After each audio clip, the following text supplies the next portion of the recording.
వృశ్చిక రాశి వారికి ఇప్పుడిప్పుడు కొంచెం పాజిటివ్ పెరిగిందండి. మొన్నటిదాకా అస్సలు పాజిటివ్ లేదు. ఏకాదశ స్థానంలో కేతు వచ్చాడు. పెండింగ్ పనులు పూర్తి చేస్తారు. పూర్వములో మీరు ఎప్పుడైనా ఏదైనా కోల్పోయిన వస్తువులు కానీ ఆస్తులు కానీ ఏమైనా ఉంటే తిరిగి మీకు దొరుకుతాయి.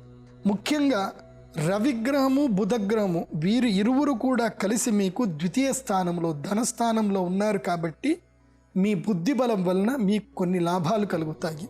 మీరు సాఫ్ట్వేర్ జాబ్లో ఉన్నారా, మీరిప్పుడు H1B వీసా కోసం అప్లై చేయండి. ప్రభుత్వ ఉద్యోగంలో ఎవరైనా ప్రమోషన్ గురించి అప్లై చేద్దామనుకున్నా చేయండి. స్థాన మార్పు సిద్ధిస్తుంది. ఖర్చులు విపరీతమవుతాయి. ఆకస్మిక ధన నష్టం కలుగుతుంది.